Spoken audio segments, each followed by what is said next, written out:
Là, on est dans mon atelier, l'atelier de Babette. Le projet, c'était de trouver un endroit pour faire ce que je faisais déjà. J'avais lancé mon activité de cours de couture, mais chez moi ou chez les particuliers. C'était très compliqué à gérer et j'avais vraiment besoin d'un endroit pour me poser et pour travailler tranquillement. Moi, j'ai appris à 6 ans avec ma grand-mère. J'ai toujours cousu, j'ai pratiqué tout au long de ma vie, mais comme une couturière amateur. Et puis après, je me suis formée pour devenir une vraie couturière. C'est la fin d'un premier métier où j'ai dû me poser et réfléchir à ce que je voulais faire plus tard. J'ai passé 7 ans dans un univers professionnel très toxique. J'adorais mon métier, mais pas du tout les gens avec qui je travaillais. Et j'ai tenu, je me suis accrochée. Et puis j'ai fini par faire un gros burn-out. Mais c'est aussi, pour la première fois, l'idée que j'allais pouvoir choisir ce que j'allais faire.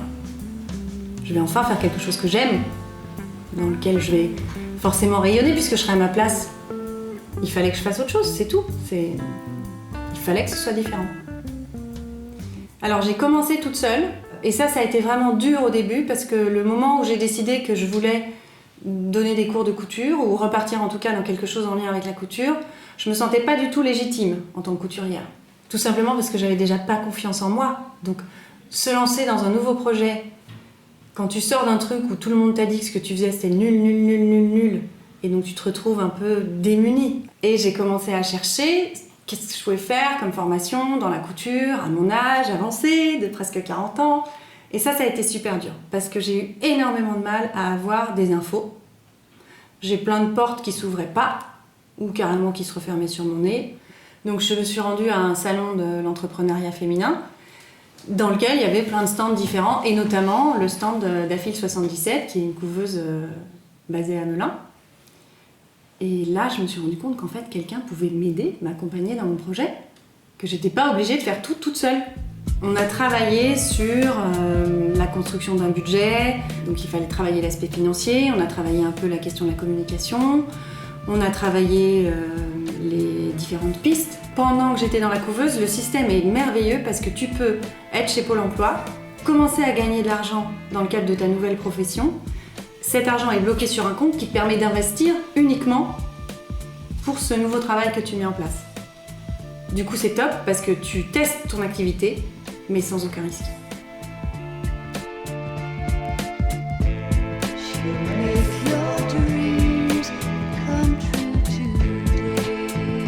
Moi, je veux transmettre quelque chose aux gens. Dans mon métier de juriste, déjà, j'étais dans la formation, je donnais beaucoup de formations juridiques. Dans la couture, moi, il fallait que je puisse enseigner. C'était vraiment fondamental. Je sentais autour de moi, il y avait plein de gens qui commençaient, beaucoup de femmes, 20, 40, ouvrir des blogs, raconter qu'elles se mettaient à coudre et tout ça. Et je sentais bien qu'il y avait une envie de revenir à créer quelque chose avec ses mains. Et donc, où trouver un endroit où tu peux apprendre et que ça reste ludique et que tu aies les techniques mais sans le côté rébarbatif. Donc j'ai voulu créer l'endroit où moi j'aurais eu envie de venir prendre des cours de couture.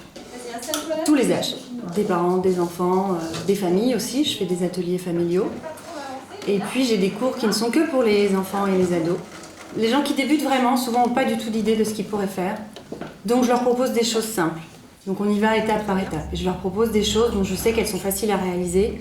Comme ça, ils ont très vite un résultat et c'est gratifiant. Et donc, ils ont le courage d'attaquer une autre étape. Et comme ça, on avance gentiment. Les gens qui savent déjà un peu coudre, ils viennent avec leur projet. Et moi, je les accompagne en fait. Donc, chaque étape te permet de progresser parce qu'on va envisager une nouvelle difficulté technique. Parfois, j'ai une envie.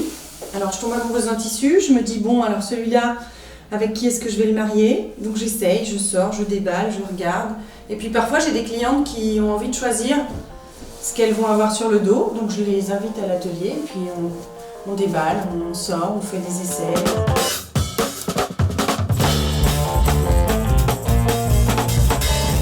De se faire confiance. Et à la fois, c'est la chose la plus difficile au monde, de se faire confiance. Parce que quand tu sais pas si ça va marcher ou pas, c'est hyper compliqué de te faire confiance.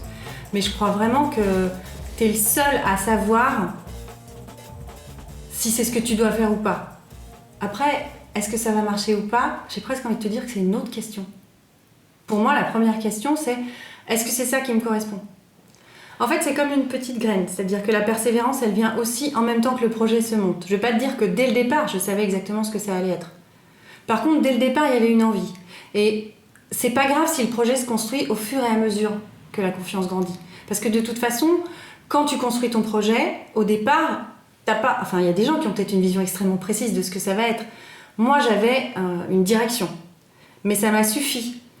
Parce que plus j'avançais et plus je voyais ce que je devais laisser de côté et ce vers quoi je devais me diriger. Mais c'est aussi en avançant que j'ai pu faire le point un peu. Je paye toutes mes charges et puis j'arrive à dégager chaque mois un peu d'argent, suffisamment pour me dire que c'est un projet qui tient la route. Donc je suis en train de me former encore pour acquérir de nouvelles compétences pour faire évoluer mon projet et aller encore plus loin dans ce que j'aime.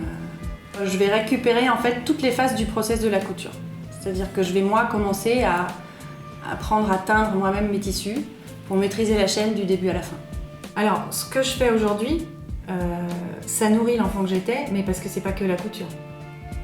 Et chaque année, mais c'est même chaque mois, chaque semaine, me rapproche un peu plus de qui j'étais et de qui je suis.